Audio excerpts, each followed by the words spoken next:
episode of Rugby with Pads. I am your host, Sam, and I'm broadcasting on a very warm day in June, possibly the hottest day of the year. So I hope you guys aren't sweating it, and instead you're here to keep your heads cool. That'll be a theme of today. And thinking about draft day and how you prep and prepare. Yes, it's a little bit early to be recording this, but I had the thoughts because I'm doing the tier system at the moment, and that obviously leads very much into draft season. And I want to give you my thoughts off the dome. So here it is: what you need to do to prepare for draft day. And you know, let's put you in a headspace here. We've talked a big talk, and we're walking up with a swagger to your draft, with an aura of confidence, determination, and just the right amount of hubris. Largely because you've listened to this series for the last few months. But how did you get here? Let's take a step back. What kind of draft are you entering? And we've got to think about how we got here in the preparation we've done as well. Now, most of you will be doing a remote online draft. Whether you have 2 minutes, 30 seconds, or 5 minutes on the clock, my advice is twofold. One, at the very least, make yourself comfortable with the platform you're using. And two, do everything you can to avoid auto draft nightmare. And when writing this and thinking about this, it all went down to that. My best advice is avoid auto draft, really. Now, for the first piece, think about the platform.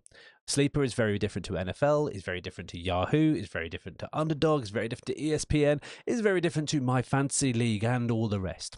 Not only do they differ in between each other, but also in the web, iOS, Android, and even tablet experience. It can be massively different, and you don't want to be surprised by anything on the day.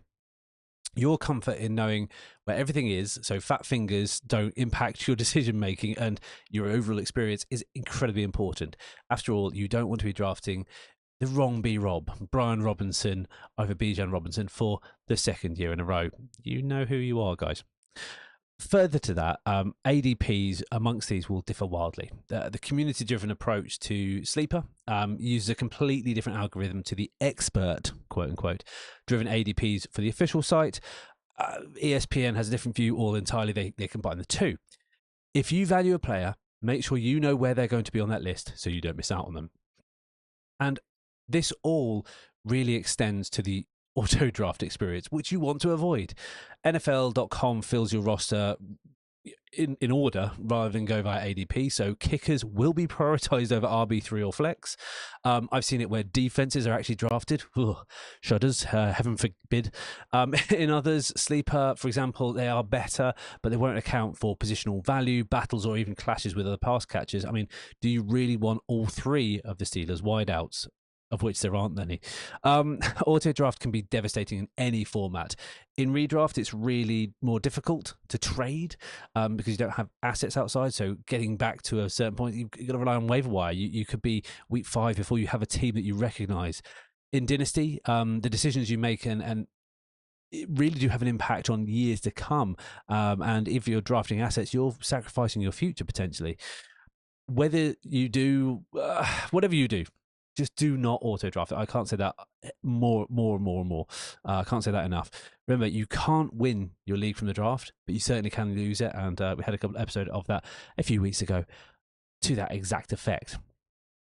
That's if you're on the clock. And you're always on the clock, really. What if your league is slow drafting, though? Let's say you're on different continents, time zones, or you just can't find the time between family, work, and obviously your fantasy commitments.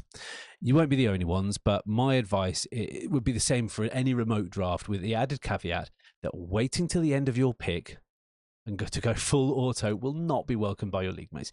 Now, it's a controversial subject because your commissioner has set time that you should be able to, a cadence that means you should be able to draft, but these things don't quite go to plan. You know, you might say you got 24 hours to pick, but you've only actually planned for 8, for example, because it goes faster in the early rounds. I mean, my longest draft took over 9 weeks, so bear that in mind. But even still, you don't want to be that guy and blue ball the rest of the league with anticlimax after anticlimax. That didn't mean to sound weird, but you know, be respectful. People have got things to do. Sometimes people are going to auto draft. Don't chastise that guy, but make sure they know that that's probably not the best way to go and it's going to impact their team. If the least you can do is familiarise yourself, you can also get a leg up on the competition with a shortlist and using the queuing function. This is a dangerous thing. So be careful because If you're going to use an advanced, and I put it in air quotes, it's more of an intermediate technique, really. Make sure you don't just add all the running backs or all the quarterbacks or something like that, because you'll end up drafting 4 of them because there hasn't been a run elsewhere. My advice is plan for the first 2 rounds and be realistic with your draft position. Ja'Marr Chase, for example, is not going to fall to the 109. But apps aren't the only way to go. What if you're meeting in real life, IRL? God forbid we touch grass and actually meet people after all. Oof, again, yeah, I should have thought. The stickers on the board is tough. I've done it twice now. Peer pressure really builds on you to make a right decision, and you get the instant visceral reaction of everyone in the room there. You can't prepare your environment, but you can prepare your mind. How might I ask? You've been listening to this podcast long enough that you probably should understand the concept of tier-based drafting. Have a draft strategy of some variety. Know what you're going to do on the day. Don't just wing it. It will be a lifesaver, I promise you. Everyone might take the mickey for you having a notebook. I went to one of the Scott Fish Bowl ones last year, and everyone had a notebook. If they didn't, they stood out. But in your personal league, you might not have it, and they might take the mickey out of you. But when you get a steal in the 4th round with Jonathan Taylor, they will be the same guys who are trying to crib off your sheet in the 5th round. My advice, as always, is do enough prep that you feel comfortable with, that you can manage, that doesn't put you out of your own comfort zone or get you worrying or anxious about things, or it's just unsustainable. Be prepared to be out of your comfort zone at the same time, though, because, again, I've said this in a previous episode, and I'm reiterating this is a bit of a summary of these. You don't know how you're going to react when you get hit in the mouth.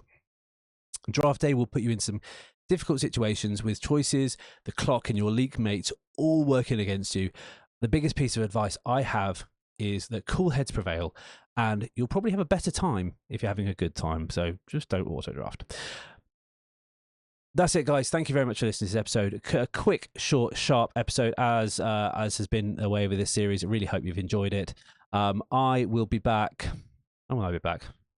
Sometime soon, in the next couple of days. Probably either continuing the tier series or going on into draft prep. I don't know when this is going to land, but thank you if you've listened this far. As always, like, favorite, subscribe to the pod, all that fun stuff. Find us on socials at Rugby with Pads. If you want to support the pod, you can go to rugbywithpads.com, support the pod for as little as £1, and get yourself some merch while you're there. As always, thank you very much for listening, and I will see you all very soon on the Virtual Gridiron.